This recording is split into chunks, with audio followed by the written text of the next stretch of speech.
cinta sama IPPN sebenarnya. Saking cinta sama IPPN, maka IPPN itu tak negosiasi itu konferensinya mundur. Konferensinya IPPN itu maju, konferensinya itu mundur. Nah, akhirnya ketemulah dari konferensi bersama. Saya harus menyesuaikan itu gini. Kalau waktu saya jadi ketua panitia pelantikan di PAC, saya masih mau sambutan Rakatan Panitia itu masih pakai teks. Benar-benar dari teman-teman dan seluruh pengurus itu masih jalan lagi. Bukan. Apa ya, memangnya itu kita didukung oleh teknologi yang semakin maju, tapi kita yang mungkin kurang bisa menerima ya. Jadi setiap orang punya asas dan kesabarannya. Tentunya yang namanya teknologi yang cepat, manusianya juga harus cepat. Minimal bisa buat konten juga kan menurut ya awalnya pintar itu tidak akan berakhir menjadi orang yang paling pintar pada akhirnya. Kita ada undangan jam 1 kita datang ternyata sudah 3 bulan. Itu magistranya kayak magister pengajian kalau dari magistranya. Jadi pesertanya 250 orang. Oh, ada foto rekan saya tapi itu bakal minat coba. Kita itu rasa fataya itu juga ya. Jangan bergabung di Fataya kalau usianya IPPLU, ya. Gimana kita menjalin hubungan kalau nggak bahagia itu kan juga bahaya kan ya. Kita sudah tua. Berusaha menjadi orang baik dengan mengabdi dan berkhidmat di Undang IPPL.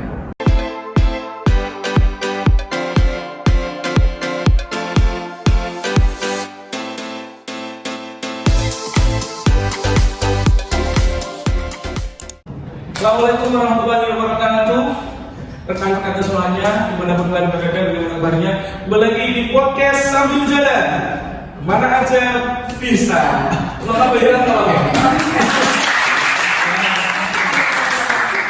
Alhamdulillah kita punya jadwal ya, karena dimana teman-temannya karena setiap podcast kita perlu benar-benar tempat ya. Maka kita ada jadwalnya podcast sambil jalan, mana aja bisa. Alhamdulillah. Kita layan coba podcast sambil jalan.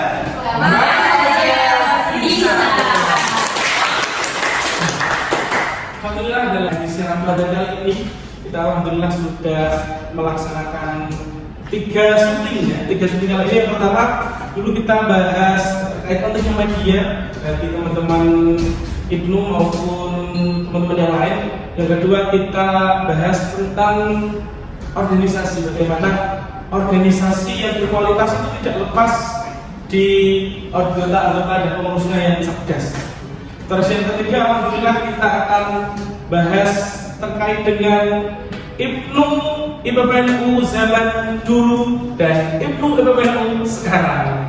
Betul kan? Kita juga ingin mengetahui bagaimana tentunya progres ketika perjuangan Ibnu di zaman dulu dan juga perjuangan Ibnu di zaman sekarang. Tentunya kita alhamdulillah di podcast kali ini ditemani oleh rekan Muhammad Tahir. Kita temukan ya Pak. Yang dari tadi alhamdulillah. Yang kedua kita ditemani oleh rekan kita Islam Karimah ya, ketua EC Kabupaten Bojonegoro sekarang ya. Tentu kita mengundang memang perjuangannya di zaman dulu rekan tadi dan juga rekan-rekannya yang memang di masa kita sekarang. Oke, kita bahas Ibnu zaman dulu. Tentunya tidak lepas dari tokoh-tokoh dalam perjuangan Ibnu dulu dan tentunya harus mengenal tokoh itu lebih dekat.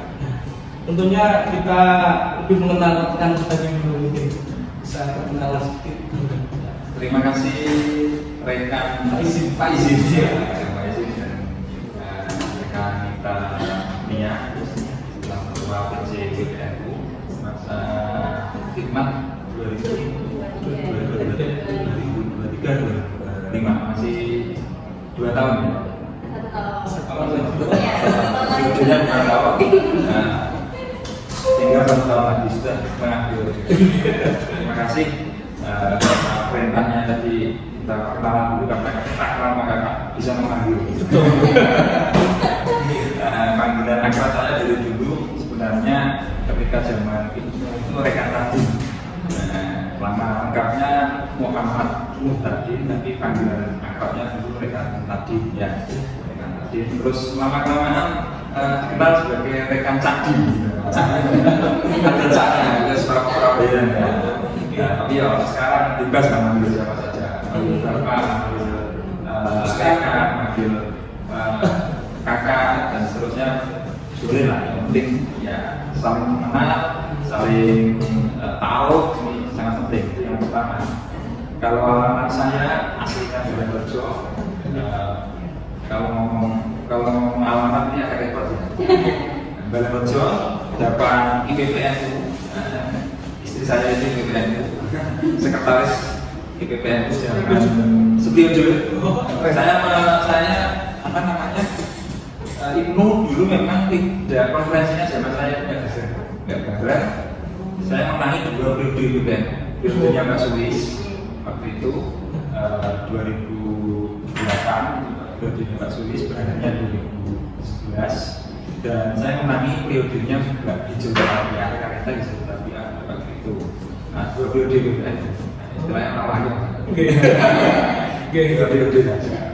Maka mengenal teman-teman rekan kita BPN ini sangat menarik karena akhirnya saya jatuh hati kepada BPN. Luar biasa. Itu yang paling biasa. Akhirnya sekarang saya berhijrah untuk Portugal bersama BPN. Itu mungkin sedikit profil saya. Untuk keseharian mungkin saya perkenalkan juga mengabdi di lembaga pendidikan di Yayasan Pondok Pesantren Politik Balen.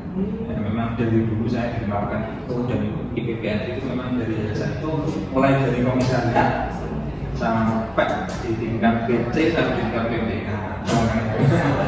Jadi perjuangannya Tas.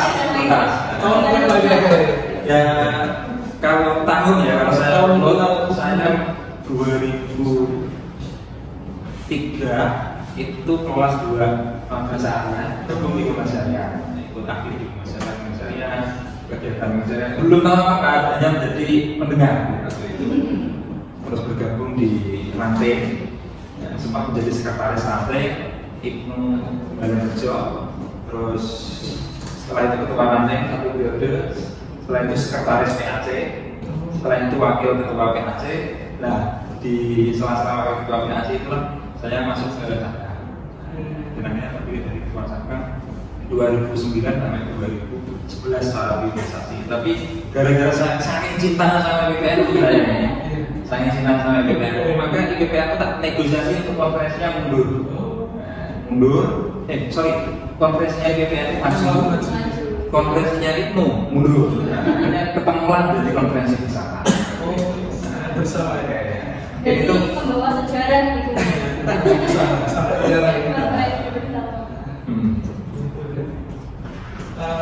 Rekan kali selamat datang.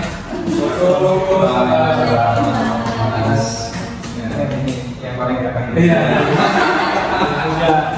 Itu Bojonegoro. Selanjutnya mungkin karena masih satu tahun periode ya. Nah, ternyata mungkin ada yang belum kenal ataupun mengenal lebih dekat lagi kita ini yang untuk bisa Jadi kenal. kenal juga ya. Saya juga belum kenal. Jadi baik, terima kasih atas waktunya rekan Pak Izin. Halo rekan kita se-Kabupaten Bojonegoro, barangkali ada yang belum kenal dengan saya. Nama saya rekan kita Insanetul Karimah. Alhamdulillah diamanahi menjadi Ketua Pimpinan Cabang PPN Kabupaten Bojonegoro masa bakti 2023-2025. Jika bicara profil ya, apakah perlu tahu nama saya juga ini rekan Izin? Jangan-jangan nanti saya sebutkan tiba-tiba kayak mampir ke rumah. Jadi buat rekan-rekan kita yang ada di seluruh Kabupaten Bojonegoro, barangkali lewat Kasiman mungkin bisa mampir-mampir ke rumah.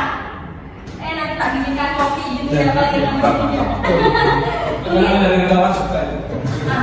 Gitu. Jadi kesibukannya selain mengabdi, saya juga mengajar di salah satu dinas pendidikan SLB di Kabupaten Bojonegoro. Selain itu juga saya ambil freelance juga. Alhamdulillah setelah lulus dapat amanah dari dosen pembimbing saya dan diajak kerjasama gitu loh. Jadi itu freelance Kalau saya bisa saya berangkat jadi, tapi mungkin itu waktunya tidak menentu seperti itu. Mungkin itu sih kesibukannya. Memang sama-sama dunia pendidikan. Ya. Karena ini pendidikan. Enggak pendidikan sama Oke, terima kasih Kak Ibu ya. Iya. Kalau Bania sama Pak Tati mungkin lebih Rekam. Iya.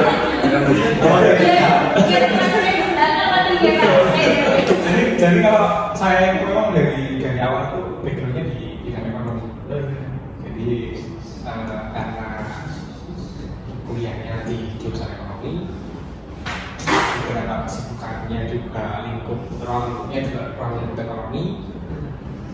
Jadi dalam rangkaian tuntutannya itu prosesnya adalah proses-proses bagaimana memberdayakan UMKM. Jadi 2021 pasca kuliah yang terakhir dulu jadi pendamping UMKM pemula programnya dari Lembaga. Terus 2023 kemarin juga sama. Jadi di Indonesia itu ada sekitar 100 orang pendamping yang di situ kebetulan Jawa Timur paling banyak, ada 17. Jadi kayak Bali, kayak beberapa provinsi itu hanya 1 orang. Nah kebetulan Jawa Timur kan kuota 17 ya. Salah satunya itu saya. Nah kalau program organisasi dulu itu saya itu pertama kali masuk di IPO itu di sekolah.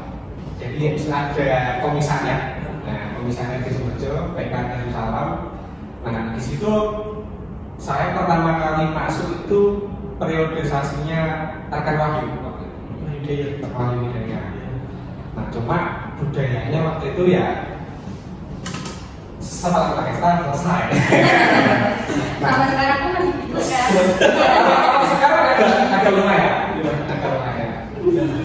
Jadi ternyata ketika berproses di itu waktu di komisariat itu baru kemarin setelah saya sowan itu punya inisial akhirnya kalau waktu dari sana itu baru cerita kalau dulu itu latar belakang dari saya dalam pembentukan karakter dakwahnya itu dari ekonomi. Jadi beliau membuat program sendiri menawarkan beberapa masjid-masjid untuk menjadi pengantar, istilahnya pengantar tarawih, mengisi foto dan lain-lain itu dari yang mungkin barokah sama keimanan dari Bani Salam dari punya inisial yang hari ini mengantarkan saya aja atau sama itu mungkin profil sementara sih ya. Kalau dengan Ali dan Rani kan dari komisariat ya, sama-sama komisariat. Kalau saya dari Ranting. Jadi gabung di IPPN itu zamannya Mbak Rifa. Itu. Jadi kita tahu saya dari Ranting baru langsung naik ke PAD saya sih. Langsung PC juga. Ya. Langsung Apa yang Alhamdulillah memang Ibnu dari semua kalangan ya, semua kalangan dan semua basic, semua pekerjaan juga ya, dan tentunya kenal Ibnu dari Ibnu juga dari arah yang berbeda juga. Alhamdulillah. Terus ketika kita membahas sejarah Ibnu juga tentunya tidak lepas dari perjuangan kita nantinya baru mengikuti menjadi anggota kepengurusan ataupun menjadi alumni. Nah ini tentunya harus kita ketahui juga karena teman-teman sekarang tidak boleh melupakan sejarah. Ketika kita ketika kita melupakan sejarah, tentunya kita saya yang tentunya bisa menjadikan pelajaran sehingga kedepannya menjadi lebih baik. Mungkin dari rekan tadi bisa menceritakan sih yang pertama nanti di perjuangannya dulu, kemudian nanti hikmahnya juga bisa kalau tahu. Sulit banget ya mengungkapkan itu. Baik, akan saya ngobrol memori saya dulu agar ketemu. Saya nggak kepikiran akan ditanya seperti ini. Apa namanya, ilmu zaman dulu Kalau memang era, kalau ngomong era, rasanya saya sudah tua banget ini. Rasanya Saya konferensi berarti sudah konverjap era saya tahun 2012. Sekarang sudah 2024. Berarti lebih dari 10 tahun. Artinya usia saya setelah IPNU purna dari PC berarti sudah lebih dari 10 tahun naik. Seperti 10 tahun silam. Kalau silam kan sudah sangat lewatnya sudah sangat lama. Nah, kalau ngomong perjuangan memang kita tidak ada yang enak. Itu yang pertama. Mesti yang namanya perjuangan tidak enak. Jadi sulit, mesti tantangannya banyak. Mesti rintangan, terus jalan terjal itu pasti kita lalui. Mulai dari saya ngomong tadi mulai dari komisariat ya. Kalau ngomong dari komisariat memang di komisariat itu saya sebagai partisipan anggota yang sifatnya tidak terlalu aktif tapi hadir. Pokoknya hadir, dapat hadir. Saya pernah karena saya waktu itu saking lugunya jadi ilmu pertama kali diundang acara itu jam 1 rekan Ali diundang acara itu jam 1 oleh PAC hadir di waktu itu di sebuah musola kecamatan Baren jam 1:30 itu saya hadir jam 1 undangannya jam 1:30 saya hadir setengah jam kasih akhirnya saya kembali ke sekolahan setelah setengah jam kemudian saya hadir lagi belum ada orang apa saya salah baca undangan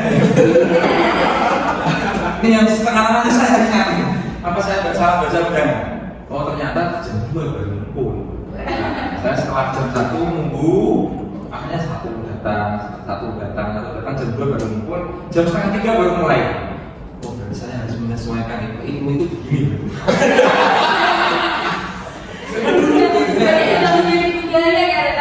ini pelajaran pentingnya sebenarnya harus dibenahi walaupun terkadang masih terulang-ulang tapi harus dibenahi. Nah akhirnya ya acaranya waktu itu pasti yang namanya itu awal-awal pasti pertama istighosah dulu ada istighosah lembaran yang khusus itu pasti dibaca ketika mau rapat mau pertemuan itu pasti istighosah dulu. Nah istighosah itu lembaran ada kopnya itu BPM itu pasti. Setelah itu baru rapat, baru kegiatan pulang. Nah, setelah itu action, karena rapatnya tadi adalah kegiatan mendesain kegiatan di mana? Ada action di sebuah tempat. Hadir juga. Oh, jadi pada waktu itu actionnya halal bihalal, kegiatan halal bihalal. Oh, ini saya lebih dekat dengan hal itu. Setelah agak tahu banyak, saya lebih banyak tertarik aktif di PAC, aktif di ranting, muli ranting. Jadi dari sekretaris ranting akhirnya jadi ketua ranting. Nah dari situlah banyak belajar ternyata memulai usul, memulai sambutan, mulai berbicara yang awalnya dari sekolah itu nol karena dulu ada pelajaran muhadharah itu boleh nggak maju pakai teks, boleh maju pakai teks, akhirnya sudah pakai teks nggak bayang kan? Nah, kalau biasa pakai kan akhirnya kalau ketika kita diminta berbicara di forum itu kan apa yang biasa yang kita sulit. Nah, inilah yang pendidikan yang paling berarti bagi saya di BPM itu. Gesekan antar teman, masukan antar teman, ada diskusi, hanya muncullah bisa berbicara sampai sekarang. Ada waktu karakternya luar biasa. Pada waktu saya jadi ketua panitia pelantikan di PAC pada waktu pakai ketua satu. Karena itu masih saya mau sambutan kata panitia itu masih pakai teks. Ketua panitia juga aja ya memang apakah waktu itu ya minimnya ilmu public speaking macam-macam minimnya itu akhirnya saya ketika jadi wakil ketua itu bikin acara pelatihan public speaking untuk apa? Untuk melatih diri saya sendiri dan teman-teman maksudnya. Nah, sebenarnya dari PC itu Lamongan. Nah dari Lamongan karena Lamongan waktu itu menjadi salah satu PC yang bagus di Jawa Timur, kita undang untuk mengisi acara. Nah, memang kalau ngomong perjuangan sekarang sudah pakai WA misalnya. Saya juga punya sejarah keliling kecamatan. Nah, ngurus surat. Karena ada sekretaris, ngurus surat teman-teman seluruh pengurus itu masih saya masih jalan. Jalan tadi. Bukan. Pakai sepeda motor, pakai sepeda motor. Waktu itu sepeda motor pinjam kakak saya, ya pakai keliling itu habis jadi 1 liter saja ya wes Papua. Karena dulu berjalannya juga belum melenyar kalau sekarang rekam izin sekarang sudah melenyar kalau kemana-mana sudah enak. Nah ini ya salah satu yang ketika hal-hal sulit, saya katakan rintangan yang sulit ketika mengabdi berkhidmat di organisasi di PAC memang secara teknis memang dulu lebih sulit daripada sekarang. Kalau di PC alhamdulillah waktu itu sudah ada BBM ya. BlackBerry Messenger belum ada WA. Nah pada waktu itu belum Android, belum ngetren. Sekarang sudah ada tukar PIN. Sudah ada tukar PIN, tapi itu ya PIN itu sudah semakin bagus karena ada grup PC itu Bojonegoro. Memudahkan komunikasi. Di PC sudah mengenal itu karena di tahun 2009 sampai 2012 itu sudah eranya teman-teman nggak ada orang yang pegang handphone. Nah, kalau di PAC antara 2004 sampai 2007 sampai 2009 itu juga masih minim rekan dan rekan pengurus yang pegang HP. Nah, itu mungkin rintangan dan mungkin nanti bisa disambung lagi. Gantian. Dan itu ya, mungkin nanti ada kesamaannya atau perbedaannya mungkin dari sejarah yang disampaikan oleh rekan tadi, mungkin dari rekan yang dulu tadi. Ya. Mungkin kalau saya simpulkan ya, terkait perjuangan rekan tadi itu lebih ke teknologi, di mana masih susah, masih pakai BBM, masih pakai apa, sehingga mau apa kan pakai surat. Kalau sekarang sebenarnya lebih mudah karena perkembangan zaman yang kita hadapi ini semakin maju gitu. Tapi dengan adanya perkembangan zaman ini seharusnya mempermudah kita dalam berkomunikasi ya. Benar tadi nanti bilang bahwasanya ketika ada rapat atau apa kita tinggal pencet WA. Kita nanti kumpul ya di sini gitu. Tapi hal itu juga membawa pengaruh buruk. Kalau menurut saya, kenapa kalau membawa pengaruh buruk? Karena ketika mungkin kita mungkin share info, share rapat atau apa gitu, banyak teman-teman tuh mungkin yang mengajukan. Padahal satu bahasan dari mereka itu sangat berguna gitu. Iya. Menanamkan hati. Karena ibaratnya segini kita masalah apa, membur anak kita, nanti kita rapat ya jam segini biasa. Padahal kita bisa bertemu gitu kan. Nah, padahal kayak juga misal rapat online gitu. Ya apa susahnya, mari kita manfaatkan media gitu. Kadang malah ada yang nggak hadir gitu juga. Menanggapi pesan juga minim banget. Itu yang menjadi dampak buruk menurut saya ya. Per hari ini itu seperti itu. Padahal jika kita lihat media-media sekarang itu sudah berkembang seperti itu. Nah, kira-kira siapa yang salah? Siapa yang salah? Kalau Pak Fitri ini. Salah. Iya ya. Kita tanyakan kepada rekan kita seluruh Kabupaten Bojonegoro. Kira-kira siapa yang salah? Ketika media sudah sangat-sangat membantu kita dalam berkomunikasi, kenapa tidak kita manfaatkan dengan baik? Betul. Iya. Yang penting jangan tanyakan kepada rumput yang berbunyi. Itu sih mungkin kenapa itu yang membuat saya kayak ada semacam perbedaan. Mungkin kalau jika langkah perjuangan mungkin hampir sama ya, namanya pengabdian, namanya organisasi pasti ada pasang surutnya, ada enaknya, ada nggak enaknya. Mungkin kalau pas kita lagi baik-baik aja dengan teman-teman juga rasanya have fun, tapi kan suasana hati kita, suasana hati teman-teman itu nggak bisa ditebak juga ya. Ada enaknya, ada enggaknya. Terus problematika itu juga pasti ada. Nah, itu yang saya katakan sebagai pasang surutnya dalam mengabdi. Di situ di periode kali itu mungkin seperti itu gitu, sama dengan periode kan tadi. Gitu. Tapi kok apa ya, menonjolnya itu kita didukung oleh teknologi yang semakin maju. Tapi kita yang mungkin kurang bisa menerima ya. Nah, tadi memanfaatkan teknologi itu. Mungkin itu dari saya barengan kenali. Ya memang semua hal ini kan ada masanya, jadi tiap orang punya masa, setiap masa ada orangnya. Nah, hal-hal yang kita lalui yang hari ini kita lakukan di rakyat atau di daerah itu kan hari ini dengan majunya teknologi ini juga selaras dengan arus informasi yang begitu cepat. Dan tentunya yang namanya teknologi cepat, manusianya juga harus cepat. Manusianya harus seperti apa ya? Kita itu harus lebih apa ya? Anak-anak hari ini kan dituntut harus multitasking. Contohlah, satu anak satu kader hari ini tidak boleh hanya kita ngomong saja, administrasinya juga harus pintar. Terkadang pengelolaan keuangannya juga harus pintar, manajerialnya harus pintar. Bahkan hari ini setiap orang harus bisa edit catur. Minimal bisa buat konten juga kan seperti itu. Ya, karena memang tuntutan teknologi semuanya. Makanya pola komunikasinya anak-anak hari ini itu ya memang harus lebih egaliter secara komunikasi, dan kita harus lebih adaptif juga dengan bahasa-bahasa anak-anak hari ini. Kalau kita merujuk bahasa tentang bahasa dari ini sangat-sangat apa ya, bahasa-bahasa yang mungkin sangat sulit lah untuk kita pahami hari-hari ini. Makanya pola komunikasinya, pola perawatannya, kalau dulu kita mungkin pola perawatan kadernya, kalau setiap pagi kita chat atau mungkin setiap malam kita chat. Nah hari ini mungkin polanya agak beda, konten kita harus lebih mengena kepada teman-teman yang ada di bawah. Dakwah digital kita itu harus lebih apa ya, bisa diterima oleh anak-anak yang hari ini berproses, karena seringkali itu kita mempunyai konten yang tidak sesuai dengan maunya.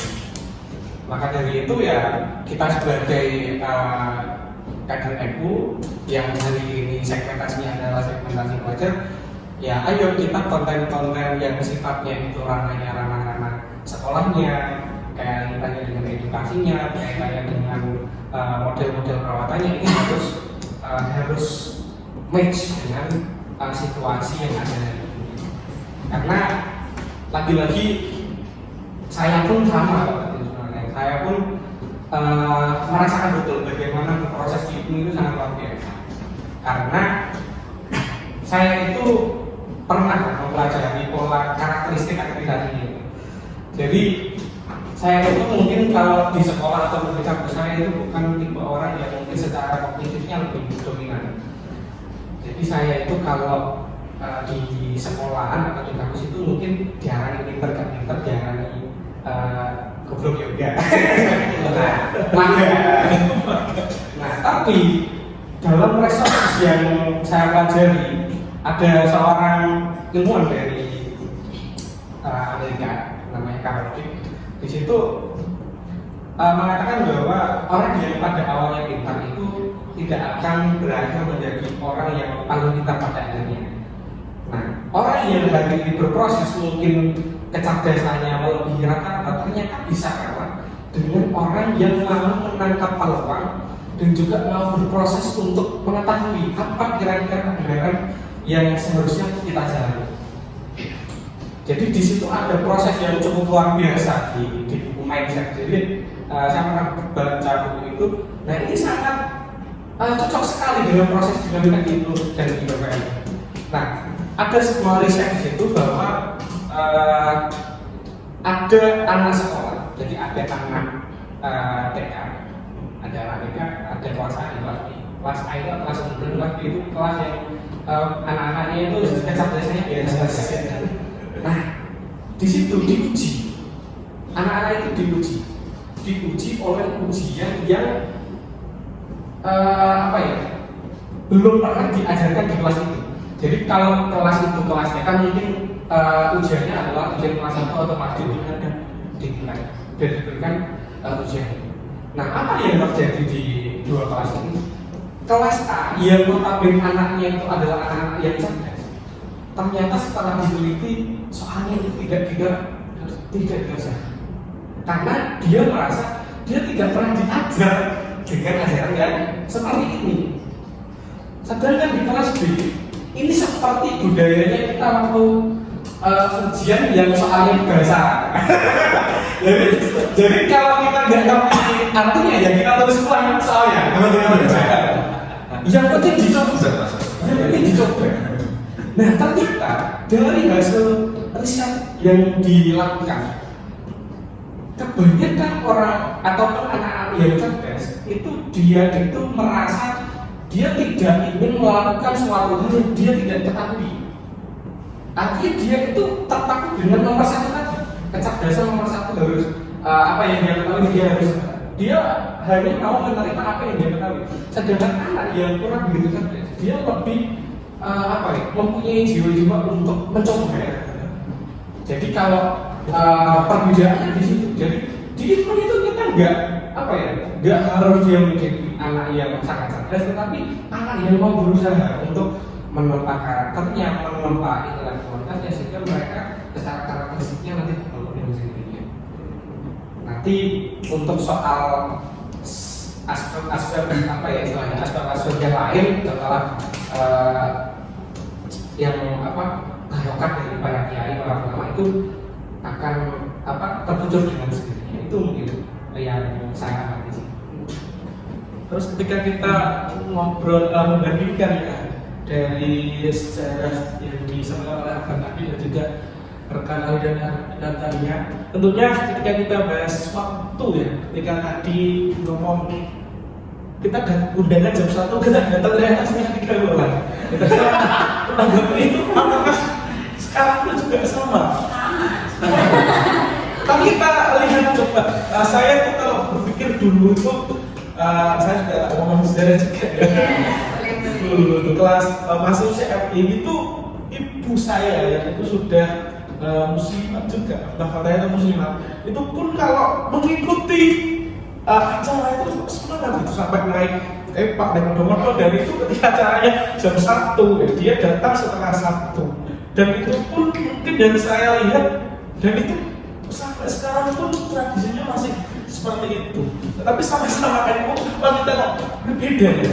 Apakah ada faktor perbedaan karakter yang disampaikan oleh Kang Ali tadi ataupun dari segi mana ya? Dari rekan tadi.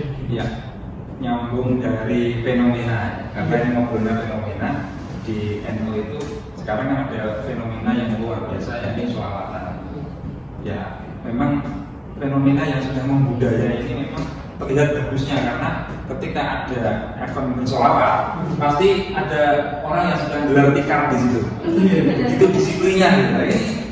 Nah, tapi ternyata di situ juga bukan orang tua saja, tapi anak ilmu dan pimpinan juga sama. Sebenarnya ini ya harus ada tarik momentum. Apa sih yang menjadi benang merah antara bersolawat dengan kegiatan-kegiatan itu? Ya, tapi kalau kegiatannya formal, tak pikir ya enggak ngomong apa sih ya. Tapi di situ jam 8 mungkin jam 9 mulai. Kalau formal, yang nggak ada formal mungkin rapat, ya, itu yang mungkin yang mau di WC nanti jam 3 sampai jam 5 ini. Tapi gini ya, terlepas dari itu semua ada terbesit sebuah semangat yang luar biasa. Dulu memang saya pertama kali terinspirasi itu waktu Makesta itu Makestanya kayak Makesta pengajian maksud saya Makestanya. Jadi pesertanya 250 orang. Oh. Iya, di satu Jum di Madrasah Tanamiyah Islam Badan itu. Jadi 4 lokal itu di jebol semua jadi satu. Ya, pesertanya 250. Terus Tanamiyah Badan jadi satu. Bahkan waktu itu setiap 20 anak itu ada pendampingnya satu. Setiap 20 anak ada pendampingnya satu. Dan semuanya itu harus ada ujiannya. Kalau tidak hafal malas tidak lulus. Akhirnya gimana hafal kan malas itu. Alhamdulillah hafal sama selain malas itu visi misi dan tujuan UPN. Di ADART itu dihafal. Harus hafal itu kalau hafal itu baru lulus Makesta. Mungkin ini ngomong standarisasi pragmatisasi kita mau itu ya. Nah, mungkin pada waktu itu kan betul Mas bisa kalian. Jadi saya nggak tahu kalau saya nilai jelek gimana. Jadi pertaruhan karena setiap waktu itu setiap dinamika kelompok itu pasti masing-masing kelompok harus menunjukkan kelebihannya, baik usul instruksi di forum macam-macam itu selama 2 hari itu harus menunjukkan kelebihannya dari masing-masing kelompok. Nah, selain itu yang faktor yang menginspirasi saya ketika saya sudah bergabung di PAC dan sudah mulai bergabung di BC itu ada salah satu senior yang sekarang menjadi Wasekjen gitu ya, dulu ketua PWI Jawa Timur, saya ingat saya tahun 2003 yang nyala ketua PP tapi tidak jadi Cak Dayat, panggilannya sampai sekarang saya panggilnya Cak Dayat. Cak Dayat itu apa ya, dia punya kelebihan pintar nulis.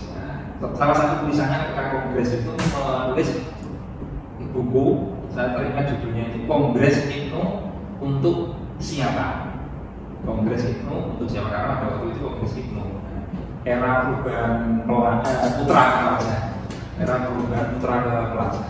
Kongres IPNU untuk siapa? Di situ dia mengupas tuntas IPNU mulai zaman Saruman, karena karakteristik IPNU pada waktu itu adalah kaum Saruman yang tidak paham tentang pendidikan, dia tahunya ngaji di pesantren, tidak tahu organisasi, maka di situ dikenalkan dengan organisasi. Menjadi kaum intelektual. Kalau bahasa Tadha itu dari pelajar menjadi terpelajar, kaum terpelajar, terus menjadi kaum belajar. Nah, disitulah titiknya ilmu itu menjadi kaum yang belajar. Maka betul mereka minta Nia ini menjadi pembelajaran. Artinya semuanya mendidik, mengajari anak-anaknya, mengajari generasi-generasi baru dari Pakistan. Kalau sudah menjadi kategori pembelajar, maka ilmu sejati ini adalah di buku itu tadi menyatakan karakteristik ilmu yang utama itu adalah orang yang bisa membelajar, mengajari sehingga kader ilmu itu tidak berhenti di situ saja, akhirnya akan terus ada sampai sekarang. Nah, itulah yang membuat salah satu semangat saya waktu itu. Dan sampai sekarang saya masih sering komunikasi dengan beliau, masih sering menimba ilmu dari beliau, karena di Sekjen PWI ya sampai di IPNU. Ketika saya di PWI juga, beliau minta petunjuk beliau, Cak, gimana yang masuk PWI mau sekretaris. Setelah itu kan juga minta konsultasi kepada beliau, Cak, ini saya di dapur waktu kongres tahun 2012. Ketika itu kongresnya di Palembang, terpilihnya rekan Baru Anak waktu itu, nama saya dicantumkan di departemen organisasi, departemen organisasi PPI itu. Nah, pada waktu itu ya karena rumahnya di Bojonegoro, karena aktivitas saya di Bojonegoro, hanya bisa ikut pelantikan saja. Pelantikan sama kongres, pelantikan sama kongres. Ikut pelantikan, setelah itu ikut kongres.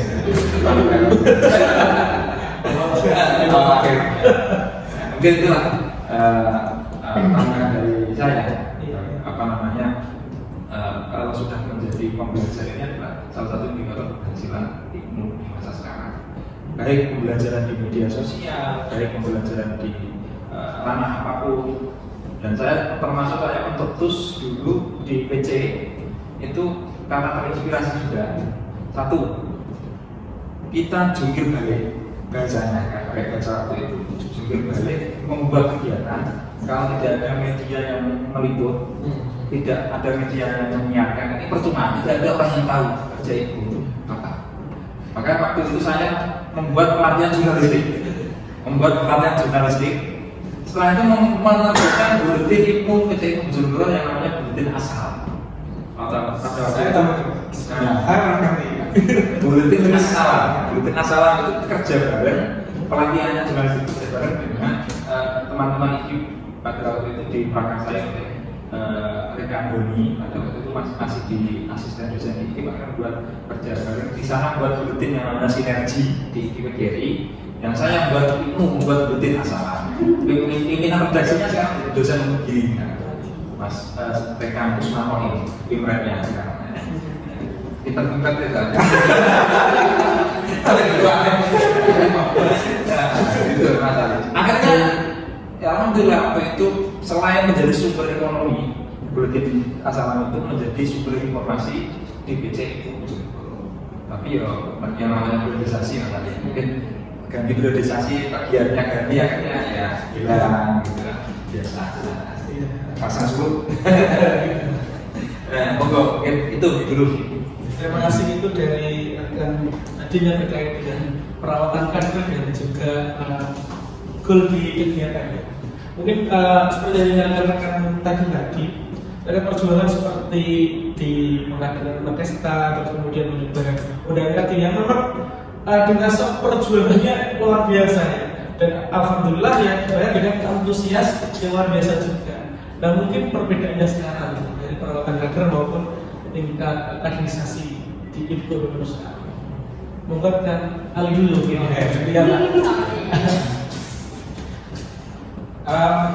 hari-hari ini kalau kita bicara soal administrasi, kebetulan saya dipromosikan ke organisasi. Iya. Karena banyaknya orang, banyaknya ketemu alumni, dan memang prosesnya cukup cukup singkat tapi cukup menguras tenaga. Nah, bicara soal kaderisasi kan kita bicara soal proses dan pasca. Nah, hari ini tantangan utama kita itu pada ranah pra, karena memang anak-anak hari ini itu khususnya anak-anak SMP dan SMA ini terlalu banyak tersedia yang namanya harus informasi itu tadi. Makanya respon daripada anak-anak hari ini itu kaitannya dengan informasi ini kalau kita itu media kurang gencar khususnya di beberapa platform yang IG dan TikTok. Ini saya rasa informasi kaitannya dengan ketertarikan mereka dengan teknologi media itu bakal hilang. Makanya inisiasi adanya beberapa gerakan-gerakan media dari teman-teman cabang-cabang yang lain ini juga memicu supaya mereka itu mengenal konten-kontennya termasuk itu dan event. Dulu periode waktu saya magista, dulu kalau lihat desain bagus itu pasti pengen itu. Nah, dulu itu kalau desainnya bagus ada foto, kalau kita cowok ada foto rekan saya yang cantik itu bakal minat jangan ya. Tapi kalau hari-hari ini tidak ada butuh soal itu, butuh kontennya, apa yang ada di kegiatannya itu harus dijelaskan. Jadi kalau kita bicara apa seperti misalnya pesta, kalau tidak ada poin-poin bahasan di dalam pesta ini seperti apa, lagu seperti apa, diklatama seperti apa, ini anak ini tidak tahu kegiatannya itu bakal seperti apa, karena medianya informasi. Yang kedua, selain pada konteks media, kita itu kadang jarang sosialisasi. Sing rating jarang belum teko kaya ibu-ibu kegiatan. Muslimat kaya. Sama yang PAC, kalau waktu ada kegiatan besar itu juga nggak pernah minta untuk sosialisasi juga. Makanya informasi kaitannya dengan ayo anak-anaknya orang PNU itu kita ajak ke ibu PNU itu tidak tidak tersampaikan kepada audiens. Makanya proses pra ini seringkali terhambat cukup panjang. Nah, tantangan dari ini seperti itu. Maka dari itu kita harus lebih cepat nih. Makin itu harus paham tekniknya kaitannya dengan kreatif, harus paham kaitannya dengan komunikasi dengan beberapa stakeholder sehingga cepat, sehingga persaudaraan Ibnu dan IPKU di Kabupaten Bojonegoro ini lebih cepat lagi. Nah ini baru pra, belum ketika bicara soal proses bagaimana merawat kader di internal kita, belum bicara soal pasca faktor masih alumni. Ini kalau kita bicara satu bicara tolak, ini belum bisa selesai. Tapi memang tantangan di bawah ini ya kayak gitu. Karena anak-anak sekolah khususnya mungkin pada tinggi dari ini langsung terjun langsung di lapangan menghadapi anak-anak yang ada itu sulit untuk ditebak anak-anak hari ini. Jadi pendekatannya memang harus benar-benar beda. Tapi terakhir salah satu strategi yang mungkin bisa kita maksimalkan adalah penjaringan di alumni kalau bicara soal anak sekolah, karena ya banyaknya alumni itu belum kita sentuh bicara soal pendidikan dan kok bisa. Tapi yang jelas hari ini kalau ada alumni-nya dari kepala sekolah itu pasti sudah lintas sekali. Selesai.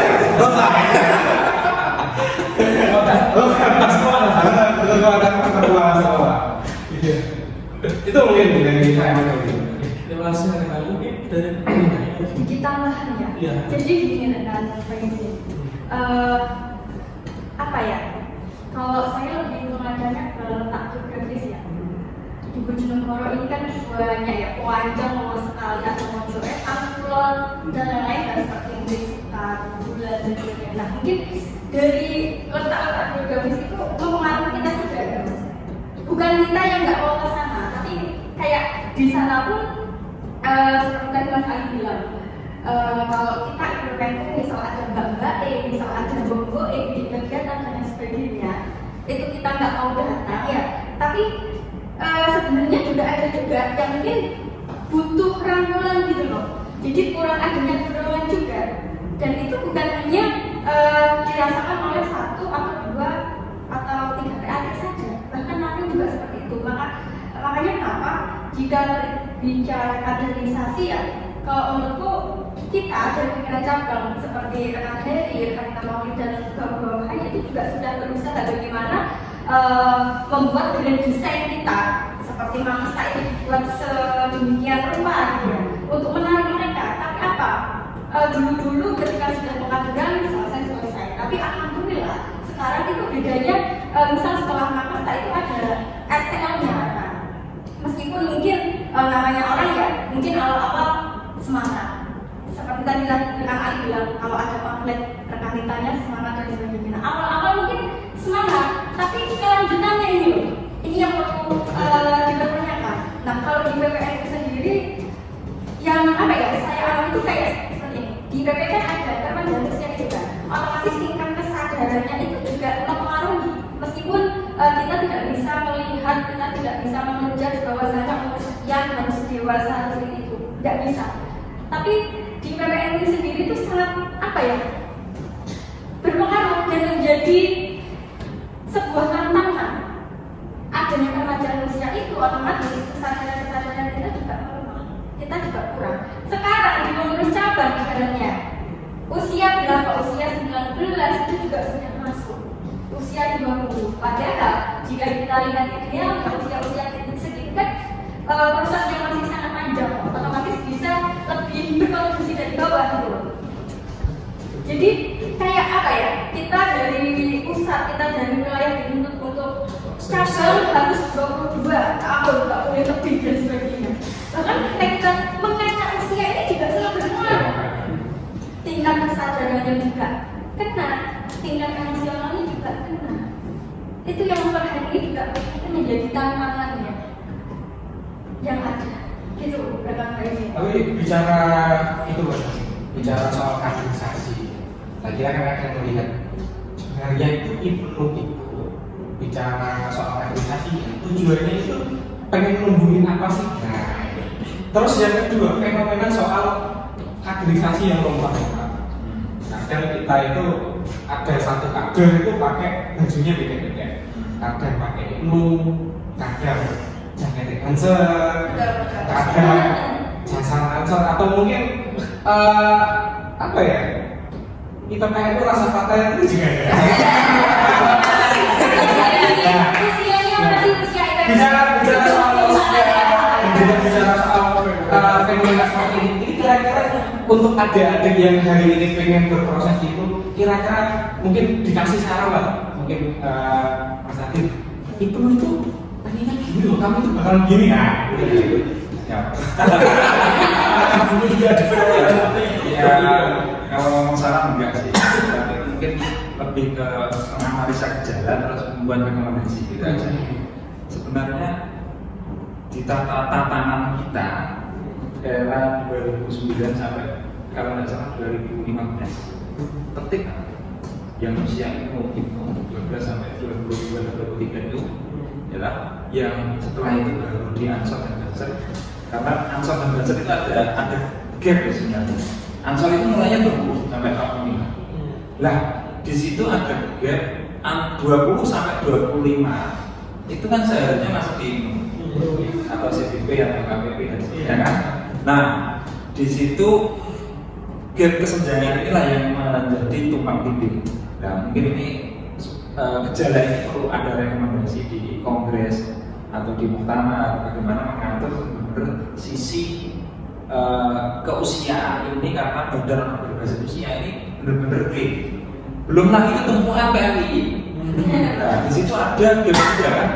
Pengennya PBNU sebenarnya setelah itu PMI, setelah PMI beransor pengennya, tetapi di ADART-nya Ansor ini masih 20. Sebenarnya kalau Ansor misalkan di angka 27 atau 30 itu sudah sangat ideal, tapi ya itulah kadang lulus SMA sudah ikut kebangsaan aja kayak gitu-gitu banyak di tingkat anak cangkang, di tingkat lantai.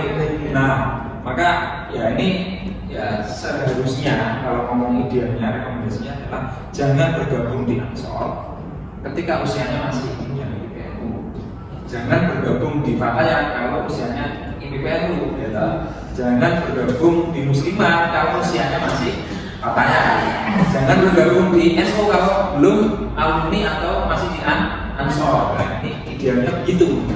Tapi lagi-lagi ya PPNU saja. Jadi pengurus PP Ansor itu sudah banyak yang sudah masih merangkap, sudah masuk di jajaran pengurus PPNU maupun lembaga maupun di harian itu juga banyak. Itu pun masih pasti terjadi di tingkatan cabang, di tingkatan anak cabang. Jadi pengurus Ansor jadi pengurus MBC yang berani. Oke ya, ngomong keberlangsungan organisasi secara fungsional harus, karena fungsinya IPNU dan PPNU ini adalah menyiapkan regenerasi 5 tahun sampai 10 tahun jadi NU, Fatayat dan Muslimat. Tapi kalau ngomong ketumpang tindihan distribusi kader dan seterusnya ini akan menjadi repot. Nah ini yang kita nikmati sekarang ini. Salah saya itu banget ya kalau ini evaluasi. Saya dulu masih jadi ketua PC IPNU, menjadi pengurus salah satu pengurus di KPP IPNU kan. Kalau hanya bantu-bantu tidak masalah kan. Tapi kalau sudah menjadi sekretaris atau menjadi wakil ketua atau terima kasih, yang penting kan akan organisasi di bawahnya kan lambat. Itu sebenarnya sudah diatur kebijakan ADART di PPNU juga kan. Yang rangkap jabatan di PAC dan PC sudah dibeli. Rangkap jabatan di partai politik, rangkap jabatan di ormas lain selain itu juga dibeli. Nah, monggo itu disikapi secara bijak, harus kembali ke hati nurani sehingga memilih salah satu dan aktif di salah satu. Itu mungkin. Ini termasuk problematik kita juga ya. Mungkin nanti setelah kita podcast ini semoga rekan-rekan kita semuanya Kembali ke jalan yang benar. Mungkin ada tanggapan mungkin atau pesan buat teman-teman lah. Ya memang kita mendapati fenomena tersebut ya kebanyakan mungkin di tingkat-tingkat ranting ya. Kalau usia yang masih itu kemudian tidak berproses di ranting, Pak Aceh kemudian merasa Ansor memang di tingkatan itu atau Fatayat yang lain lah memang butuh kader ya. Ayo kita aja monggo ada pesan atau apa dari kalian dari kalau dari aku mungkin itu sih lebih kepada bagaimana kita itu menikmati sebuah proses. Jadi yang namanya kita pengen berproses itu pasti jalannya itu panjang. Nah, setiap proses itu pasti akan menemui batu hambatan ganjalan yang dimana dia akan membuat orang yang sedang berproses terapi. Nah, dalam bicara kebenaran ini mungkin ada satu pesan. Jadi jadikanlah sebuah hambatan, ganjalan atau mungkin cacian orang terhadap teman-teman yang hari ini berproses di ranting, berproses di PAC, berproses di pemisahan, yang seringkali mungkin ditanya, kira-kira kalau ikut itu dapat apa? Kira-kira kalau sudah berproses di IPNU, kira-kira akan jadi apa?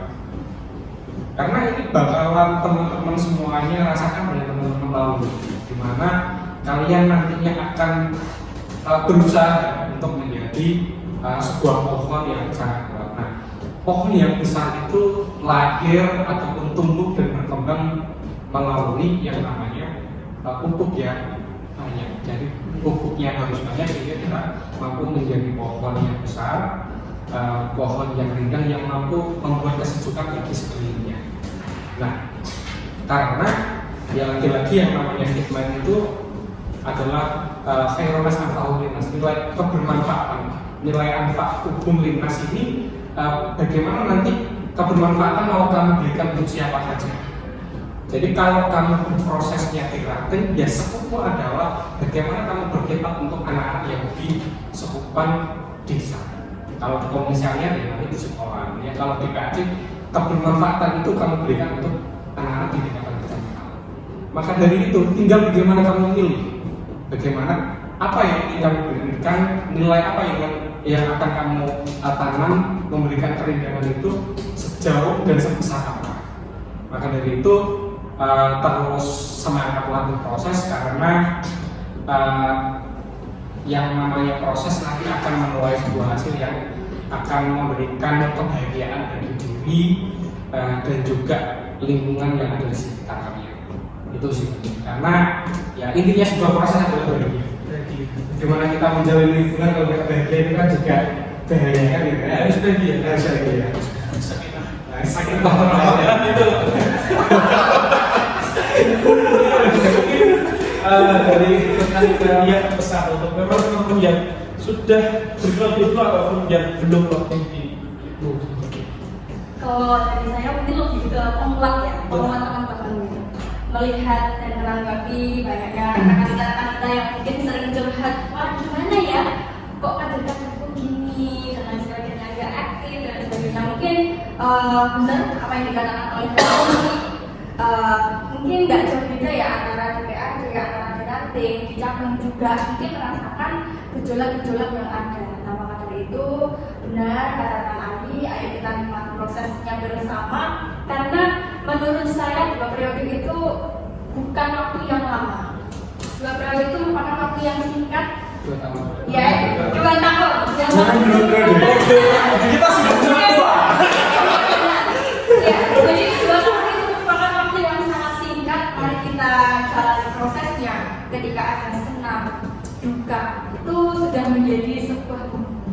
Karena ketika yang namanya hubungan itu juga bukan perihal kita bahagia, tapi pastinya ada bumbu-bumbu manis asinnya, micin-micinnya juga itu juga pasti ada. Tapi tergantung bagaimana kita bisa mengendalikan hal tersebut. Mari kita jalani prosesnya. Insya Allah mungkin banyak teman-teman tadi yang bilang juga nanti setelah ini kita dapat apa? Keberkahan itu tidak bisa kita rencanakan sekarang. Keberkahan itu akan muncul seiring berkembangnya waktu. Keberkahan itu mungkin kita saat ini seperti kita gini-gini aja gitu kan. Tapi kita nggak tahu ketika tua nanti kita akan semulia apa. Seperti itu. Jadi monggo yang belum join di IPNU silakan join, dan yang sudah join juga jangan kapok. Karena yang namanya perjuangan itu tidak ada yang mudah pasti ada aja permasalahannya. Mungkin itu apa ini? Kita semua join ya.